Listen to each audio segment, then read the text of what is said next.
Bien, estamos aquí de regreso en Radio Itiza, hoy 10 de septiembre, siendo las 8:18 p.m. Tenemos el placer de que nuestra compañera Celeste Jerez, quien el 5 de septiembre ha salido una nota en el página 12 con el nombre La acción expansiva de la marea verde. Muy provocador. Hola, Celeste, como bienvenida. Compañera.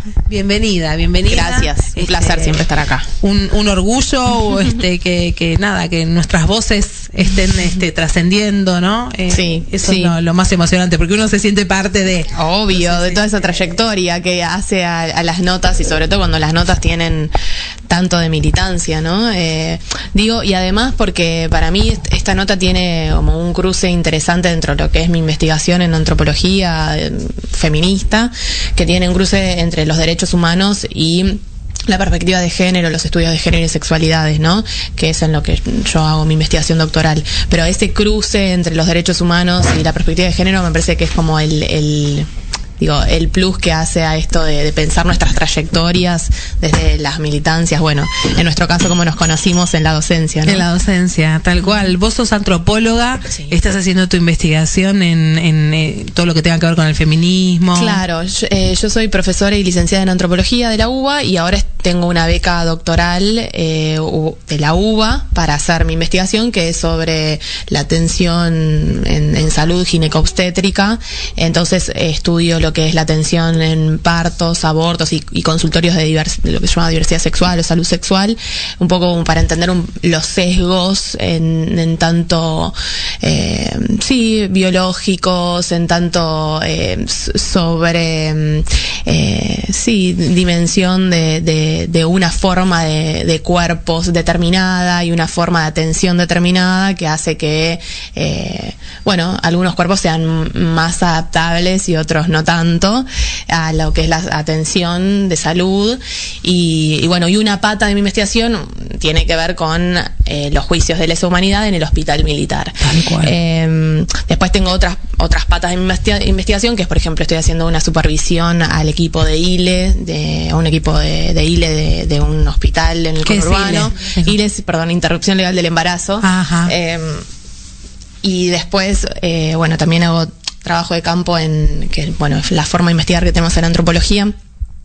En el conurbano bonaerense, en José C. Paz, estamos estudiando ahí la atención tanto de los consultorios, se les llama de salud sexual y reproductiva. ¿Dónde hay consultorios de salud sexual y reproductiva? Que más que nada digo esto. ¿En los hospitales? En los hospitales y en particular en José C. Paz funciona en una dependencia de la municipalidad. Ajá. Que tiene que ver muchas veces con el brindar métodos anticonceptivos y el brindar información sobre todo lo que son, por ejemplo, los procesos de hormonización en personas trans o, por ejemplo, todo lo que es, esto también dar lugares donde poder hacer las consultas pre y posaborto. Un poco lo que yo trabajo es eso, cómo se planifica en términos de políticas públicas la atención de ginecobstétrica, pensando en términos de partos, abortos, pero también de salud sexual pensada a través de la diversidad sexual, a partir de lo que es la ley de identidad de género. Entonces, mi trabajo de campo, mi investigación tiene distintos escenarios. Uno tiene que ver con los hospitales públicos, la atención, el trabajo con las y los profesionales de la salud y entender un poco esto, qué sesgos se siguen reproduciendo de una lógica cis heteronormativa, que esto para explicarlo tiene que ver... a mí me sonó, pero a un medicamento. Si me lo decís en criollito acá para que te entendamos acá en el barrio. No, que esto que tiene que ver con que cómo desde pequeños nos socializamos en una estructura sexogenérica que tiene determinadas normativas. Esas normativas se organizan de alguna forma en dos identidades hegemónicas, que una tiene que ver con la mujer, una identidad mujer cis y una identidad varón cis, que tiene que cumplir con ciertos requisitos en términos de lo que es la genitalidad. Celeste, cuando te referís a cis, hablas de cisgénero. Sí, de cisgénero. ¿Qué es el cisgénero? cuando en esta cuestión de la correlatividad que se va armando como una normativa de una linealidad dentro de lo que es un cuerpo, una genitalidad, una expresión de género, por ejemplo, una performatividad, digo, por ejemplo, determinados cortes de pelo, determinadas vestimentas, determinadas actitudes y determinados luego mandatos culturales, como por ejemplo actividades laborales, actividades de quehaceres en la casa y fuera de ella, digo, una linealidad dentro de lo que significa determinado aspecto biológico, expresión biológica, performatividad, es decir, qué aspectos tiene nuestro cuerpo visibles. Por ejemplo, a lo bruto, vos corregime. A ver. Soy cisgénero, por ejemplo, si nací con ovarios y me siento al mismo tiempo mujer y no quiero cambiar de género. A lo bruto, Es en realidad lo cis es la correlatividad entre el sexo asignado al nacer, que tiene que ver obviamente con una normatividad médica, que una normatividad médica que tiene que ver con valores sociales, no es que los médicos un día se levantan y dicen, bueno, vamos a hacer esto. Tiene que ver con valores sociales de hegemonía, y ese sexo asignado al nacer corresponde con la identidad de género que vos y toda tu sociedad te lee y hace que eso funcione, ¿no? Entonces, en algún punto, justamente, lo trans es lo que se aleja de ese ideal. Igualmente, citando a Alessandra, que es una activista trans que yo admiro un montón, que es de acá del conurbano, que milita en Conurbano Disidente, ella hace también una gran crítica a este concepto de lo trans como algo que se aleja de. Ella dice, yo no me alejo de nada, yo construí, digo, son términos que obviamente nos sirven para explicar el mundo social, pero que también son muy injustos con identidades que justamente no son cis y que no se están alejando de nada, están viviendo su identidad con justamente un montón de problemáticas a la hora de lo que significa muchas veces la atención en salud, lo que significa la educación, lo que significa la expectativa de vida. Las personas trans siguen teniendo, digamos, menor expectativa de vida que las personas cis. Entonces me parece que son temáticas como a pensar, ni que hablar lo que significa lo difícil de las infancias trans, por la cuestión de, y ustedes pueden hablar muchísimo mejor que yo en el ámbito educativo, lo que significa esa cuestión de tener 2 baños y tener que encajar en eso, ¿no? Y de también todo las cargadas cotidianas en las que digamos, las pibas y los pibes también, digo, se socializan, y que eso hace, por un lado, como en relación a la identidad de género, en esto que estamos hablando, pero también la otra cuestión que tiene que ver con la orientación sexual. Una pregunta, porque yo te voy a preguntar todo. Por favor. Así, a lo criollo. A pleno. Cuando hablamos de trans, ¿de qué estamos hablando? ¿De transexualidad, transgénero? A veces tenemos la costumbre de identificar lo que es transgénero o transexual con el formato masculino. ¿Es así? ¿No es así? ¿Hay transgénero mujer? ¿Hay Claro, sí. No sé cómo explicarlo, pero sí, se entiende la pregunta, sí. A ver, la sigla que hoy en día engloba al movimiento de la diversidad es LGTBIQ, muchas veces. La L... viste, ya se agregaron una nueva. No, digamos, ahí hay algunas cuestiones que, a ver, ahí está bueno para distinguir. Todo lo que tiene que ver con ser lesbianas, gays, bisexuales, tiene que ver con cuestiones de orientación sexual, es decir, que es distinto a la heterosexualidad en tanto tu orientación no está direccionada hacia una persona de el sexo pensado como algo biológico e inmutable, como en términos médicos, distinto y dicotómicamente distinto al que te enseña. Es decir, el sexo opuesto. El sexo opuesto, lo que se dice en el sentido común, sexo opuesto. Entonces, eso tiene que ver con la orientación sexual. Pero después, todo lo que tiene que ver con lo TT y la I, tiene... Ay, me fue el micrófono. Tiene que ver con la transexualidad, lo transgénero, las identidades transgénero y las identidades intersex. Eso tiene que ver con lo que hablamos hace un ratito, esa mirada médica que distingue y dice, bueno, al tener esta genitalidad va a ser varón o va a ser nena, no está correspondida con la identidad que luego esa persona construye. Entonces, ahí, por ejemplo, tenemos a las compañeras travestis que nos identifican con la genitalidad asignada al nacer, y después tenemos a las y los transexuales, que tanto pueden ser en términos masculinos como femeninos. Bien. Y que eso implica distintos procesos también de intervencionismo médico para poder llegar con ese cuerpo en el que, para eso está la ley de identidad de género, ¿no? Para que en términos de salud ese sexo asignado de ser que no está correspondiendo con esa identidad puedas acercarse a esa identidad, que tu cuerpo biológico pueda acercarse a esa identidad de género que has construido. Entonces, por ejemplo, esa identidad de género, ¿no? Que se habla de la identidad de género construida, desde hasta dónde es construida y hasta dónde es lo que uno trae. Digo, ¿y qué sería lo que una trae? No, porque lo que uno, vos hablas de lo construido. Sí. Lo construido, lo que puede ser que te lo puedan imponer de afuera, ajá, o puede ser que vos lo construyas desde adentro. Sí, tal cual, y que tanto personas cis como personas trans lo hacemos. Claro. Porque nosotras, yo soy una persona cis con una orientación de género bisexual, y yo todo el tiempo también estoy construyendo mi identidad, y también estoy mediando con un montón de mandatos frente a eso. No es que lo trans se construye y lo cis no.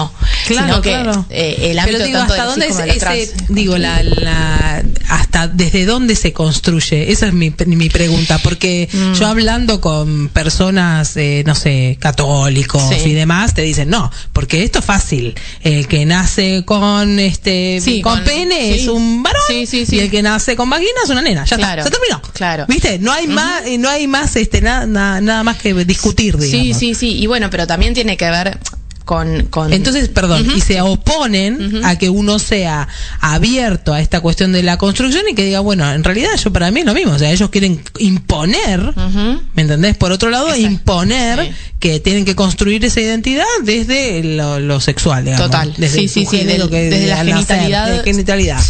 Sí, bueno, pero lo que ahí hay es un poco lo que, por ahí con lo que yo arranqué hablando, que tiene que ver con mi investigación, es como esta hiperbiologización de los cuerpos y de construir estas linealidades como si no mediaran un montón de procesos sociales que hacen que nosotras, desde que nacemos nos socializamos en un montón de instituciones, además de la familiar. No por nada, muchas partes católicas de nuestra sociedad están en contra de la ESI, porque claro, la ESI, ¿qué hace? La ESI nos viene a hablar de sexualidad en la escuela, y entonces se apropian de ese hablar de la sexualidad como si fuese solamente patrimonio de la familia. De la familia pensaba como una familia nuclear, totalmente sanguínea, ¿no? Nunca pensada como la familia como, la elegida, o en términos de lo comunitario, o en términos de pensar formas diferentes también de familias, diversas, ¿no? O sea, están pensando en una familia nuclear, heterosexual, ¿no? Como, entonces... sí, mamá, papá y los dos hermanitos, la nena y el nene. Lo que claro. Sí, la familia que en realidad ya no... Base básica de la sociedad, me acuerdo que los libros de formación cívica, cuando estudiaba era así, esa era pero que ni siquiera existe. Vos vas a, no sé, primer grado, segundo grado, tercer grado, y empezás a hablar como la familia y viven solamente con la mamá, o viven solamente con el papá, o viven con la mamá y en la casa de la abuela, y si no viven con la mamá y el nuevo esposo de la mamá, o con la pareja de la mamá, que en este caso también puede ser una mujer. Exacto, o sea, es una gran diversidad de familias que no existe más, esta de mamá, papá, son las menos, digamos. Claro, te lo digo porque yo lo veo en la realidad de la escuela, ¿no? Sí, que uno tiene muchas familias para mirar. Sí, y que también hay una idea de, bueno, ya no, esto que es un discurso muy de un conservadurismo religioso a veces, o de un conservadurismo político, que tiene que ver con esto, bueno, ya no se da lo que se daba antes, en términos de qué estructura familiar, como si hubiera una decantación, o una degradación de algo. en realidad hay que ver, bueno, sí, había como determinadas estructuras que mantenían una moral y una lógica y que daban seguridad, pero también un montón de cosas que no se visibilizaban, como por ejemplo la violencia de género al interior de las casas, digo. Entonces sí, era en algún punto, daba seguridad en términos de lo que posibilitaba... sí, en términos de... Igual lo único que te voy a contradecir es que hables en pasado. Porque yo creo que se sigue dando. Eso es lo único que te voy a contradecir, porque no es que no se sigue dando. Está lleno de familias en las cuales intentan continuar con esta cosa de mamá, papá, dos hijos y demás, y hay violencia dentro de la familia, o sea... sigue habiendo y sigue habiendo un montón de mujeres que todavía están ahí, que no pueden salir de esta situación, a pesar de que hay un montón de cuestiones como el Encuentro Nacional de Mujeres, hay cosas que hemos hecho un montón, ¿no? Pero sí creo que todavía hay muchas mujeres que están mal. No, ni hablar. Yo lo decía como más en términos como de lo simbólico, de los discursos simbólicos que dicen que van a este lugar como el pasado fue mejor, ¿no? Como claro, que está muy presente también en estos discursos católicos. Y además otra de las cosas son el tema de los abusos intrafamiliares, los niños que han recibido abusos, no solamente familiares, de vecinos, o sea, la verdad es que, y esto también se callaba, ¿no? Tapar, de alguna manera tapar absolutamente todo, no decir, y bueno, yo creo que ahora la educación sexual integral nos permite hablar de todos estos temas, darle un marco, hacer que los chicos se sientan más acompañados, que puedan decir, que puedan hablar. Y bueno, y estoy muy, a veces me enojo bastante con este movimiento en contra de la CESI. Estoy como enojada. No lo puedo, no puedo terminar de entender. Creo que está en el marco de un egoísmo total, porque el que habla de esto, no sé, por ahí tendrá su familia perfecta en la cual no quiere que nadie... Otro concepto, que es una familia perfecta, ¿no? Bueno, ellos, de ellos, se sentirán que están en una familia perfecta que no quiere que nadie diga nada, o al contrario, puede ser también este tipo de familias en las cuales ocultan todo y no quieren que salga... Sí, es también como esto, invisibilizar todos los ambientes en institucionales y no institucionales en las que nos socializamos. ¿Esto qué quiere decir? Digo, ver tele es socializar. Digo, entonces sí dejan entrar la tele en lo que es la educación sexual de las niñas y niños, que de las adolescentes, pero no en la escuela. ¿Y qué es? Como reservarse qué tipo de sexualidad, qué es la sexualidad. O sea, es pensar que la sexualidad es solamente algo genital, que es algo para la reproducción, y la sexualidad permea todos los ámbitos de nuestra vida. Hay algo que para mí es muy fuerte, que para mí, no, en lo que me he formado, digo, no es que antes de la ley sexual, de la ley de educación sexual integral, no existía la educación sexual. Existía porque además teníamos, había contenidos que era, cómo ponerse un preservativo, cuando las mujeres menstruan, con esa línea, de entender la sexualidad desde lo biológico y desde lo reproductivo, meramente, y dada como en instancias particulares, y lo que viene a traer la ESI es la integralidad y la transversalidad. ¿Esto qué quiere decir? Que pensar la sexualidad es pensar que primero que las relaciones sociales están sexualizadas. Digo, ya el hecho de, ¿por qué? Porque existen relaciones de poder, y las relaciones de poder están mediando con lo sexual, en tanto y en cuanto que, una profesora o un profesor entra a un aula y se encuentra con cuerpos. Bueno, ese es un ámbito en el que hay ideales puestos, hay cuestiones que están mediando entre un adulto y estudiantes. Bueno, obviamente es un marco de que hay cosas que se pueden y cosas que no se pueden hacer. Obviamente hay un marco normativo de que, no se pueden hacer ciertas cosas de relacionamiento sexual entre profesoras y estudiantes. Pero eso no quiere decir que eso no esté. Invisibilizar eso, o invisibilizar que hay estudiantes que tienen, se gustan, que hay movimiento de todo lo que... hormonas. de lo que tiene que ver con las relaciones sexuales, afectivas. Es como darle una entidad de que la sexualidad, además de ser lo biológico o tiene que ver con deseos, que tiene que ver con emociones, tiene que ver con relaciones sociales, tiene que ver con cuestiones mentales, tiene que ver con no solamente el ámbito de la reproducción, tiene que ver con la exploración, tiene que ver esto también con lo que con lo que se invisibiliza muchas veces en relación a los abusos, a la violencia. No es solamente eso, es también todo lo que tiene que ver con la exploración, tiene que ver con todo lo que tiene que ver con la orientación sexual, con entender que hay una normativa a que tenemos que ser heterosexuales. Eso no quiere decir que quienes eligen ser o desean, tienen gusto por heterosexual. Sí, está perfecto. No tiene que ver con eso, tiene que ver con entender que las lógicas imperantes hacen que, ¿por qué es tan difícil visibilizar a las lesbianas? ¿Por qué es tan difícil que dos pibes se agarren de la mano y caminen de la mano? ¿Por qué es tan difícil que en un consultorio se atienda a una persona trans? Porque casi ni siquiera llegan, porque hay tantos obstáculos para poder llegar que ni siquiera se llega a estos ámbitos de salud pública.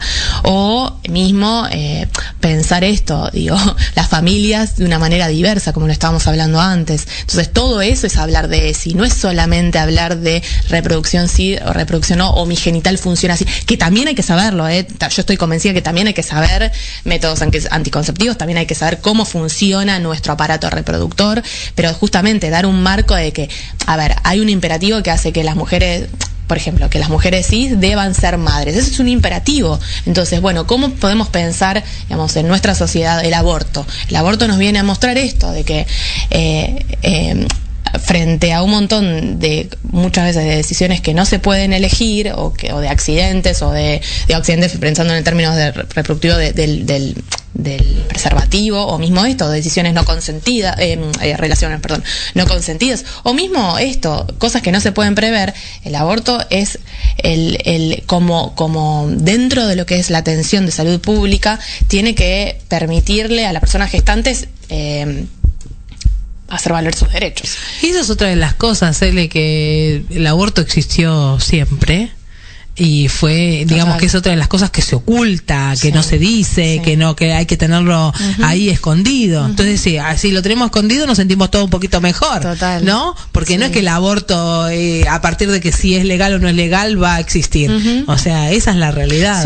¿No? Desde que el mundo es mundo, de que las mujeres, han buscado, uno lo puede ver en la historia, lo puede ver, mirarse hasta en una película, algo que te lleve al pasado y te muestran situaciones donde las mujeres abortan, donde las mujeres en condiciones, lo que pasa hoy en día, ¿no? En condiciones tremendas, donde, eligen abortar, pero no se las cubre como corresponde, ¿no? Total. Y que además que está solapando esa clandestinidad del aborto, en realidad. Está solapando justamente normativas que tienen que ver con esta cuestión dicotómica de pensar las identidades como si fueran naturales, esta correlatividad entre una expresión biológica, es decir, una genital, sea vagina, sea pene, y determinada performatividad, determinado aspecto físico con el que nos mostramos en el mundo, y determinados mandatos sociales, es decir, prácticas sociales, es decir, trabajos a los que acceder, actividades hogareñas y no hogareñas,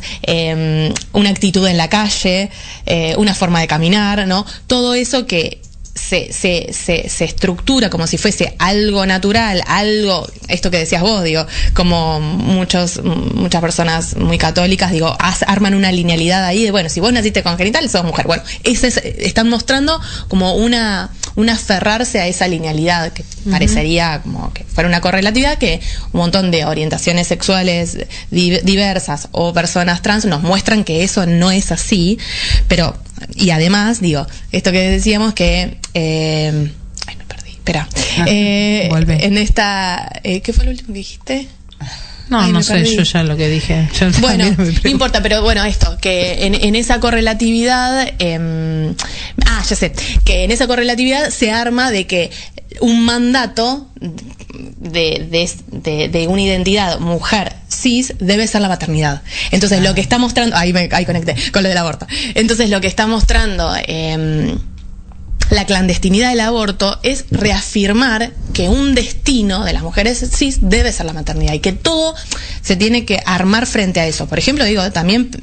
Desde ahí el instinto maternal. Exacto. O sea, si vos vas a abortar, como no tenés instinto maternal. Exacto. ¿Cómo es eso? Exacto. Es antinatural. Total, antinatural. total. ¿Pero por qué? Porque hay toda una lógica de reproducción como un bien, como desde la cuestión emocional, de qué es, de qué está bien en la sociedad, está bien el como un parto, envase, está bien también, viste, las minas como un envase, listo, bueno, tener un pibe. Y en ese sentido, las mujeres sí como cuidadoras. El chico, porque el chico viene con un pan bajo el brazo, porque Total, el chico te va a traer suerte, porque el chico, no sé cuántas cosas, ¿no? No, pero de verdad hay toda una concepción que tiene que ver con eso. El chico, el niño te va a traer alegría, el niño, o sea, hasta que no tuviste un hijo no se realizaste como mujer. Exacto, claro. ¿Entendés? Claro. Entonces, pero todo eso, todo ese pensamiento, es verdad, viene hace añares. Sí, hace añares. Y que se construye de forma dicotómica con una supuesta identidad, digo, de varón cis que debería ser totalmente distinta a esa mujer, supuestamente, que si esa mujer se está interpretando todo lo que tiene que ver con los cuidados, con la reproducción, ese varón supuestamente debería ser esto, lo no sensible, lo proveedor, lo violento digo, en términos de la fuerza, y ahí es donde se va armando y se va sedimentando esa linealidad entre una expresión biológica, una genitalidad, determinada performatividad, es decir, cómo nos movemos, cómo nos vestimos, qué decimos, cómo nos dirigimos hacia otros, y estos mandatos sociales, qué lugares qué trabajos elegimos, qué ambientes en la calle nos son permitidos y cuáles no, cómo actuar en un boliche y cómo no. Nosotros tenemos una gran tarea, ¿no? de reconstrucción, ¿no? Deconstrucción y reconstrucción. Derrida ahí ayudaría un poquito. Pero la verdad es que hay cosas que también pasan en la calle. O sea, y hay cosas que nos pasan. Y yo, la verdad que tal vez, no sé, mi marido sale de mi casa a las 6 de la mañana y va caminando 9 cuadras a tomar el colectivo y no es que no tenga miedo, pero se la banca. Yo no lo haría. ¿Me entendés? Yo me moriría de miedo. Esa es entonces cuando vos decís, a mí me encantaría no tener miedo. A mí me encantaría poder salir a las 6 de la mañana y decirme camino 9 cuadras bajo el puente, no importa, no me va a pasar nada, ¿no? Entonces eso también me parece que es una realidad. Es una realidad que también va parte en esta reconstrucción, digamos. O sea, y es lo mismo esta cuestión de yo lo hablaba, bueno, ahora no estoy dando clases en secundario, pero con los pibes, los varones cis, ¿no? En este caso que esto de permitirnos llorar.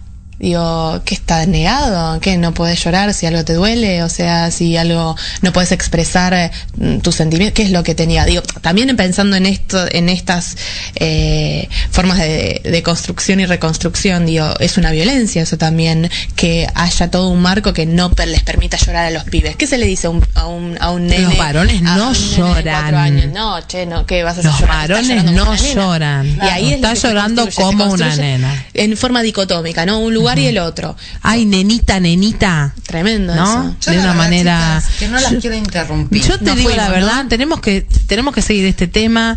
Tenés que volver. Ay, no, pero mira, además de volver, yo te digo, te tenemos que comprometer para el lunes que viene. No sé si para el lunes que viene, pero para el próximo. O el otro. ¿Sabes por qué? Porque aparte que nos quedó tu otra pata de la investigación muy, pero muy interesante. Tuvimos la oportunidad algunos de leerlo en página 12, donde habla sobre... Lo pueden leer, es una nota que salió el 5 de septiembre de 2018, la nota se llama La acción expansiva de la marea verde, por Celeste Jerez, así que ponen directamente en página 12 la acción expansiva de la marea verde y les va a salir ahí y todo lo que está investigando nuestra querida compañera. La nota, y además, disculpa, decimos que lo lean porque acá, entre otros comentarios, nuestra compañera Ana Valiente dice que bueno, la chica que está hablando de género. La chica es Celeste Jerez, esto no es una psicopateada, pero el lunes que viene no, porque tenemos otros invitados. Claro, ahí va. El otro. Sí. Bueno, y aparte, yo cuando leí el título me imaginaba una cosa y cuando leí... Bueno, eso les voy a comentar. Hago algo chiquito. Sí, el lunes a la noche que salió en formato digital la nota tenía otro título y yo había sugerido otro título. Ajá. Y después en el diario impreso y en la versión que quedó en la página tomó esta forma, pero en realidad el título era El civil disfrazado de verde, que es uno de los fundamentos que usó el defensor de genocidas, San Emeterio, que es el defensor de el médico Raúl Eugenio Martín, que fue el médico que atendió como una especie de obediencia de vida, ¿no? Y en una intención explícita como de justamente de separar la complicidad civil de la militar, como de separar esos órdenes y decir, él era médico y estaba en realidad ocupando un puesto dentro de un hospital militar, pero era primero médico. Pero hay algo muy interesante, bueno, esto ya se nos va el tiempo, pero lo vas a hablar en el próximo alguno otro. Dale. Pero hay algo muy interesante que cuando uno vuelve sobre esta historia